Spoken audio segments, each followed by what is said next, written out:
into comedian so MPP TikTokers almost now no there no bagger for chief executive 5 faces usi omecha Prophet Roja F Mahama term agenda na some for ni be set no I say media na some for blast no Prophet Roja as our best at Mahama term agenda no they copy from come shape the prophecy be the day ama media so TikTokers for the prophet with all due respect baby akeka ko no e hotro be wan chiri mu no akere wadwen ama me e wo comment section aha yi Penyah block media me so wa say ni di mo obe like video no that one put subscribe button na be click notification connect latest update na be chire wadwen ama me e wo comment section so ba so no she force anya bi ahwe you know ever since Yari Mahama tena konya so ana any for started 10 bid say Mahama go for 10 near the day Mahama go for 10 why without him no obi any ho on any that so go for 10 Emma or you speak Canada or you score back kan no oje backlash media na so try the chim premo no say yes e bia konide dem we turn the chi about the turn the chim on say yeah go for no say mu nya fuza o obumbo wa yo se chiangasa Emma wa go pe bia at the cool life Emma ho na say obi abeyi ni ti say Mahama go for 10 Emma is koya ma na janto obufu ye Emma na nsem na janto drop virus na eye full attack on NDC na omu call for 10 agenda for Mahama no na janto call blast we mu nenke ni say anko one eto atwa but it was last week ni mu ana Prophet Roja ono na say most account ni come she bia ba eye doom we bewu we be see aso we be see how no ama na even be kura tag as a doom prophet but I don't blame him. But I don't blame him because ebia no there nyame yitire no ana wo hu etin wo kan normal enyo na afre no normal but Prophet Roja you know ana go PM Angel TV na ho no ana so okay kan the prophecy na nam ne ba bi ho kan se nsem nyina no or calling for 10 bidding for Mahama it is here say wo mama konya se menka asembia wasembia meka be take effect by 2026 from June echo. If you can record this video now and I was said be drew on my you go out and bring the video so I want this to be recorded. Okay, my main for Ghana Parliament House. Okay, the Parliament House asem na make an mood ba meka yeah Ghana Parliament House me who say there is a communication be in the realms is ahead of us as our communication you know e ba be sisambra bi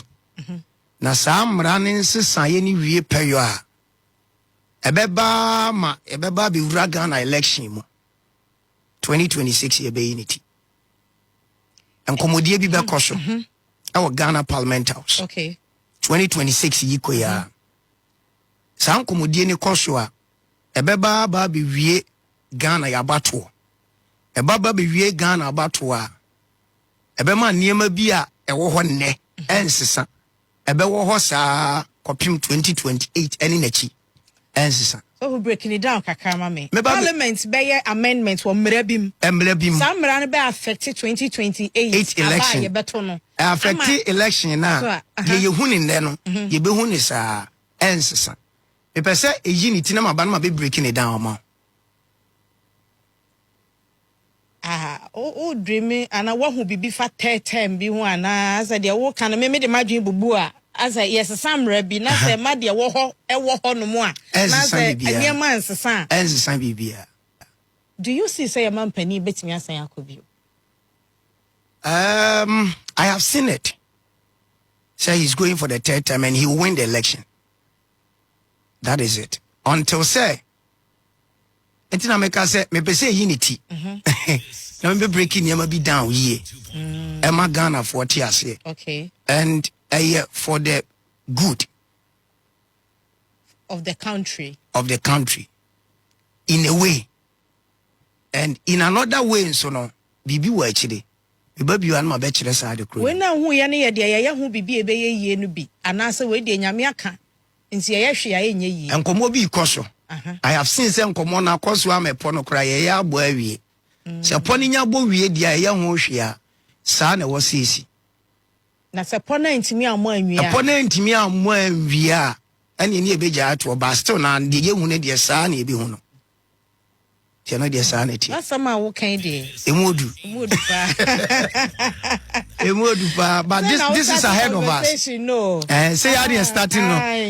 It's ahead of us as a country. You know, ebedru baby no. The oil premise, the oil pay to me, the oil campaign, the oil ye nyina no. Baba be ye dem wase.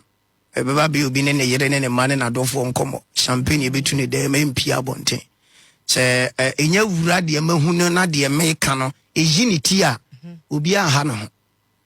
Political party bi enyi ha no se de me mahu no start unity na angel for kofa Roja video we eba bonti se prophet Roja be kan enya unity ha ho enko campaign ha ho for sika to no de nyame aka ne no ane ha ho na etwen be 16 years anza na bi sika no akwa dia baby because ebe jinsemu. And I'll say it will be for the good of the country. It will be for the good of the country, for sure. Abusia yane as usual say we winim se mekase akofa Roja City International bafi ha enti yane Prophet LD Roja ene ebon komo ena no pay de odi abebo mu de age mensam minim so so age wonsam bi ani same way no ana comedian so TikTok say hey Prophet ebube eni atibe tifia edoko ampada wo se ma ogan kan ni de oba kire eye tete agenda na wo set na emfa o ma be blast no enye easy. Abusia unya video ya no ahye ama Ghana ni bia eya President Dramani Mahama ene asofo bi din komo efa Ghana daache ho na Dramama ene meka ne se NDC amanyukuo ebe se omukọ Dramama ekọ teta anase party no omukọ teta no mo etena konwa so na party bi antimi amedi akonwa. Ti say agenda no say e John Dramani Mahama ebe say akọ tetam ntie na sankomo we osofui John Mahama ene osofui ekodi hu nkomo na me ekuta information dada na emom osofui ebe se oyiniti na obede beto abonten se Nyankopon na aka na me metina de osofo no say nyame obo me na obo no odi ntora to say nyame no so se Roja se me boa omra bonten na me yesusu yanyina etumi ni nsuo bi a wo Ghana na nka nkere Roja Nyankopon se metimi dia kese eye wo mu nkomodi wo mkodi se me boa Roja nka nkere me se wono asema me ke me boa John Mahama eko osofu ya afre no Roja ho anase one osofu ya kasa na ono osofu ko kasa ye no osofu omo ma ne ti asese se no ono no kasa ase oye sofu Ghana fo etie enti said them bia beto ba omukosia osofu osu bempamo ene omu ye sa meeting no John Mahama start ye sa meeting no for 2026 NDC parliament plan bi omo plan so omu ne kuta dom dodo eti omu ne koto parliament say omu pesa John Mahama esa to aso esa be president biem no mu change Ghana constitution abusia Ghana ni biantie wei eye Ghana fo ye nyina yasem oman no eho ene efire eho ene etim emu ene ewo ye yesoso ye ne John Mahama nyina ye citizens ene ene Roja ye citizen nti ye nyina wo right say etim ka oman mu asem na mom John Mahama astati ama Roja ene ahemfo bi astati ebono no ono no 2028 a opeso sabe president ono no omo bono ho dawuru eno tu behwa John Mahama NDC for Echo Dubai and Penifobia Quatrasi etwa picture as a more planet city be a new city ewo Ghana ya beche ne nyina ye John Mahama agenda for so opoko tetam na omudi bri Ghana for ni so sere ba ya wo ye Ghana ni a obegya tum se ye be Ghana se Dubai na wo wama what support wama John Mahama akọ tetam ne nyina ye agenda NDC afa Ghana for say ya adwene ewo form media no madwene wo fom enti o ma start se o mu bedi sa adwuma no o mu bedi sa adwuma na Ghana fo ebeta makoma so na me Ghana fo ebeto makoma so mpa che de 3 million ya de 3 years at the city it is Dubai the pam cho fa kwa adwurim because o mu de adwene di agro ye be picture no de aba beto enso picture no ye be set say ye be enwa adwuma kofu expert bi aba o mu ba be adwuma ye be chichiri new city abusua ni nyina John Mahama agenda a what chichiri for 2028 person sabe president obua eti osofo Roja astarte ene ahemfupi onso mo starte yomuti mekuta information tatata nti yese me no ka say Roja Japan boys edi na chi ene ya no police escort ene edi na chi ni nyina no say me ka kire mo say de mo ye bia no Ghana fo ena mo no munam Ghana fo ene edi machi nti John Mahama agenda say 2026 omo twen say MPP eba kwa ikandini na omo de akọ parliament akọ pass ese wo mu no John Mahama no ese o say di third term em say abeto aba no ade we edika koso me be kan ba Ghana for man fan serious yeti social media no so no yenya information pa ya ba beto aba no ena John Mahama e plan say oba no otimi weni a ono obekọ third term onsi so onsi mfia konwa so ontena so ensan sore obesa atoa so enti NDC no say ba mu ba fight ba mu because man say ba wo mia no ebetimi win election the next election enti the only thing on betimi dey fight ba wo mia say John Mahama no John Dramani Mahama no ebesa atoa so na omu no ewiem enu ti na onso omu change chief justice omu sisi omu ma appointment bia omu an choice ana omu de hyehyehye enti abusua de akoso Ghana no Ghana for ya da no say John Mahama otwokwa or planning all because say ni nua no ene ne wo plans bia omu plan just to hold Ghana for said omu sipa no enu ti na omu hyehyehye MPP for guma omu nsuru no because say Ghana no omu na epese transo eche because omu nsuru because say omu agenda o mahyehyɛ enti saa omu parliament majority no omu kuta no omu de ba be change Ghana constitution ebi si Ghana do jeje run se kura wanye omampani kufo wanye na nadu wan kufo do wanye ba John Mahama ono Ghana enti obeye ama ntokwa ebesi wo Ghana John Mahama obeye ama Ghana no chese ye no by force upo umpe wode to me ebe control Ghana enti ewura John Dramani Mahama me ka tell say asofo na no mu kasa no ye mu bini yenya information no yewura John Mahama wa wo fie kura wote no wa wan this for mu timi information bre e ka kire wa wan this for no pass information me bi betru ye nkura ya mu yan ketenkete e wo media no so no ye hunu bi ye tibi MPP for bia wo no mu koba yewura John Mahama ye tibi a wo fight ba umia ye tibi enu ti wanya sa kokoduro no sa kofo ni na aka agenda no se be ya bawomia edrum so be president na menim se yewura John Mahama na so don kremofo enso o se bawomia eye muslim ti o ma asofo bi tawachi na mo di sa agenda no etia muslims yewura John Mahama wonim de America enso because why won se we Kristo na wo why say why won se wo pen kremofo asem na MPP fokofa bawomia ban o pesa wo ya ade bi na wo gi sa asofo e support bi ba yewura John Mahama wonim se ade bawomia ba na wa ma bawomia be president wonim nti wa agenda nyina ne se muntimi fo bia wo NDC mu enko fight bawomia no nti the only thing mo be ne se ese wa wo sa akọ bawomia ba ne ko pre yewura John Mahama ebasa na no se wa greedy ebasa na se wa hypocrite ebasa no se o man Ghana no onwene na emum odwene wo no wabusua enko aho odwene wo utumi a wo pese wudie enko aho ba wonwene Ghana ho because Ghana emra ne da ho ada na nko na oba be cheji ne se ye akonwa no tetam ne tra so saa ye koso wo Nigeria o pese odi bi ba Ghana basa koso wo Nigeria John Mahama o ampe peace ama Ghana na asofo no so me ka chem se mo ampe peace ama Ghana entokwase wo Ghana wo sofo Roja wo problem e ka kire wo ne Roja wo ye small boy ebi a wo nche me ebiso abecham kramfie bako anase month ebiso amecham fie mienu anamfie bako Roja wo ye small boy wo ye greedy Nyankopon bia mfra wo Nyankopon so se Nyankopon na ebe edi message biblia Nyankopon be do obo me anase do obo wo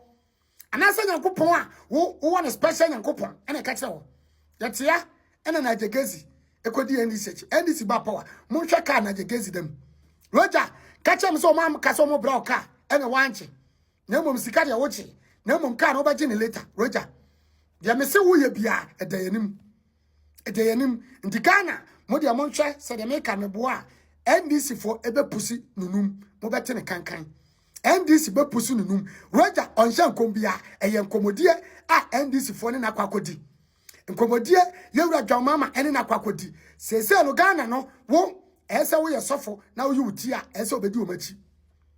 te me ka chamo na Ghana media me dimu ya se media no mo na ka se ka mo pre Ghana nkoso so mo te wo ena asofo mo na mo control asofo message to the public e ma asofo e run Ghana to bad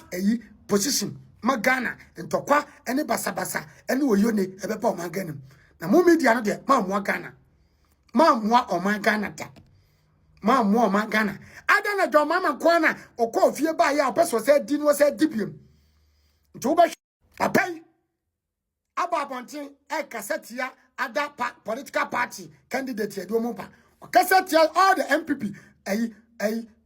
candidate 5 now mo koto mo so ba because say John Mama be koto time ne kasa musa no kire or the message no amankophobia ayinfobia chese omo no efafo a omo timi fra John Mama se omo wo dawuro na Ghana for John Mama or you greedy or you Ghana or you selfish a person on you my Ghana say the Ghana yasundie any peace ba into also the video mo TV4 radio 4 twe camera ti man gina manim a ball mine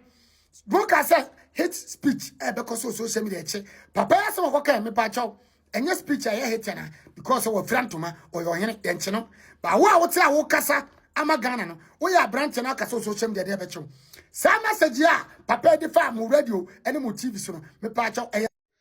se oye sofo Ghana na o masika edi wanim kan ada bia obeje nim guase yes obeje nim guase me mo sofo bi edi but sofo bi asem na akana pe company limited for na nya no yes ade o sofo no tete agenda de ama NDC for sofo e friend Roja yes so ye sofo a na o masika sem di wanim kan na wo ye wadwen se wo de wadwen ebedidi o politicians nwa de bia wonim be guase yeti kromwa na sofu bi kwetena as I cry from we say happy FM we say ya one of the cry radio stations the NDC for radio stations ni na in the timeline in the catalyst we say NDC for quarter FM obi obeka tell say John Dramani Mahama be quarter FM bia ye nya sofo ka chen say emma so ensi Ghana for nyansem ene Ghana for mpanimfo nyansem just a Ghana for mpanimfo ma adwum wo ha and the best support say John Mahama and San Quatetem. It doesn't make sense. The moment a Ghana from penning for my dream will have better side in a sepen. No more me at say NDC ni nipa biara ni mubi. Sebi nipa biara ni mubi. It is so for biara wa bi say John Mahama say NDC John Mahama Quatetem excellency Quatetem your boy. And even Yamin charge John Mahama name excellency name about bonting as on Quatetem ya. I'm right now, and this program prepare como primaries. It is all your software be now. O person wants to share agenda be now the pesika jai. Yet to come on our software from Roja. Obekatre MP for Obekatre Ghana for say NDC for no be film back up no moko. Na MP for primaries do be 1 do be 2 do be 3 ye ni nze kantata na we na adwuma hye. Omukoye ballot ne ba na keda ponko yi 1 ne san afro kwatena radio so a afei na asa wo pese oye krofasa se bi na akakakra ba obi ye meet conditions bi obi a meet conditions bi a obi no meet na wo so foroja na wo pe bibi se bibi ni se won sa kan se won sa nyan kan ye ho de nye yasem ko sa de wi a Ghana sofo ni bi amusie mo nema no mo ni fa ko keda pon so say ma usika ansa na wahyenko ko say ni asofo ni bia no say obi because ke da pon mo musika ansa na wahyenko sofo because e ma ni sika no nko India sofo because e ma ni sika hwe ke da pon is not desperate one onya ansa tintin e twa obedi president o say say allow the 38 ne no na masoro dem etena no nam abosomfie etena ke da pon is not desperate, he's willing to help delegate for nya ne mu gidi to obama na Ghana for being mu gidi at for 2028 na ni nim de ne mo person de boagan go de abo Ghana he's not that desperate that sebi aso for mo yusu ma adwen de agin sika edi no ofosunga I even the Roja Got an angel FM, I cry, angel FM, our Casacasana, eh? No for soon cancer, can I pay company limited for now? Woo, Roja, or voice note to be a peer, only to see up here. So for no cancer about being about maybe for 7 years, trouble about me at 8.2. In the best 6 months, also for no. TikTok crowd will see that. Now you are some baby, a say, so, who see up here, MP was a the moment Alan Cash, every MP premise of 2023, can Japan in 16%, your trainer can Japan at 37. Or what do you imagine? Or what do you imagine? In the do Kruma. But so you're suffer. Now you're on 3rd term, Mahama be called 3rd term, about cause Ghana and constitution, your constitution. So even every man president will come now for 3 terms, and start to John Mahama so. Ebe start every president or win election 2028. Munse nyansa wa. Tisa agenda ni bi asofo ni bi se makodi sika o. And I'm preach this agenda ni muhe mumienwe hu kuruma. Muhe. And it's out there. Roja o ni gwase ese ogun. O de ofusun kanzi ya ne hwe se telescope. On do go to Facebook ni atembi dia odi. O atembi dia odi. Oswo me the mean go. O atembi dia ofusun kanzi aka na pe company limited for no. Ba ko nya wo we. O ye sofo na masika di wanim kan. Na wa se ne bia wo pesika, wo beto usu adwa. Wanim begu ase. Wanim begu ase. Samu se onyame obo osoro ne asase na afremu a munye nyame adwuma. Na munye ne ye. Mu bedi so mfaso. Na mo aza mo pam ho ntem anyam ho ntem de ma adwena nantenante kromwa e de ma adwa di scare politicians so dia ska de ombaje bat mo nim begu ase. And also for being to Castle Chroma. Yes, because when you go ase, o mesika di o manimu kan. A share control. Am no manimu go ase. So uti nyansa wa. Eti mo amona ma mo ye 3rd term agenda man this for nyina no. 3rd term the president be ko 3rd term. I best started from 2028. President will win elections. On our constitution no grant ba and starting free John Mahama so. John Mahama the last term na okon excellency the last term na okon etu munya ese mbasa as mo test bi as mo pese mo Ghana for bia nim se John Mahama unya tetman ko beko ono ne de trim na kom onya ko beko pa but or try sad the ne dia hallelujah so tetem beko oporo on try na enfama no ko the moment obe try be fa no na Ghana for mpani for me won say sebi kromo ne kwasiafo ha doso banyan kwankwan mpani for nyina kwasiafo 2 na NDC for so me won say sebi omu party ni pa biara ne mu biem apart from John Mahama no cause nyansa we ni ba ko for 3 munti nyansa wa ti imagine say if say John Mahama crowd transfer ko 10 no ko 2028 we win 2032 beba na 2024 crowd me to MP bia 2032 beba 2032 na mistakenly na me bona MP ba power na MP president of Ghana say president bia e be ko 20 terms na say sebi ye koya na e bai na say on mine ye tetera na say sebi ye te kroma ye jimi ye mo na say it is a 3rd term agenda no kwado o ye sofo kra eni kwa so oso da e kwa so 3rd term na 3rd term bia maso ne maso chena 2028 MPP is going to present a new candidate Kennedy Akompro Japan and NDC is going to present a new candidate and John Mahama na dia kan si na hyehyɛ so di oba wini no to as simple as ABC etu ye sofo a inform me for sa 3rd term agenda nim e me gu hu anim ase e me ya say ofosun kan say oye Roja wo sa so ati say Roja wo ze ngwazi a ogu hu ne nka sofo na asem ne nka otim ka say obi a menum woni onyo sofo wonna mo ye adwuma mo sofo ba ko mo ye adwuma ma candidate ba ko obi a menum na one camp sofo a wate camp asofo mo ye nyam ye adwuma sikadie nti mate camp na mo wom na mo ye mo camp mo adwuma animguase a mo beje no se mo anyai na mo anya nyam ye adwuma na di nyam beka se mo nka na mo anka na mo ame mo ne se mo de ma adwen be biti amanfo okuruma dia mo beje animguase na bia o obaje ngu asere bia na za ofusun ka za so ohune se ayi a friend say speed ramp one way yasa so for na wudi na tem say ase na nim huro do se dey oh mano ya do aka na pe compelling telephone dia mano ya do mano ya if I was a gay I say Ghana jollof you want be obe fa me di matema mo so asa ko fa so for air Bernardo so di matem so for no sin yango po ya che se ke da pon be wi na tem di ni say you are so for be so mo so ba mo ya be wi na sa so for no mo so ba mo ya be wi ni di mu ko di matem che se mo de the moment ade no enko into your favor pe esa mo didi atem mo ye moa na mo ye moa why Jimmy do to come on obi a betim no mo adwena pe obi ni mo afa pe mo be di natem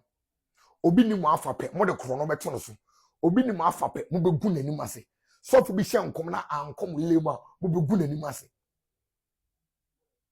na mo nkwa de finance mo tirim mo nkwa na mo nim nyanza na Ghana jollof umu ade mfere ade a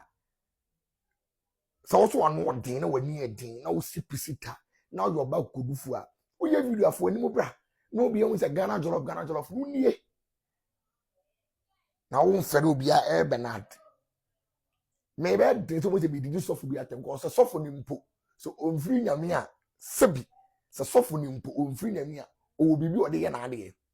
tin me bo say bi di sofo atem we need time but me ya de jama me ka Roja de say Roja Ghana fo be nya o mu gidie tese ga sebi hu de be say on ma na mo fusu nkanse ya waye ne ho ne se ayi nkwankwa blues we didi watam Roja tu hufo na camp na wo so wo no sa camp fo na didi watam camp na wo zo ne kosi apia e wo na mo ye aduma ma sa camp no omo na ese didi watam ne because of that what radio so akoka se Mahama na Mahama be ko tete mu se den mo muntu mo fo Chile wa dwe mame e wo comment section I Penyah Block Media.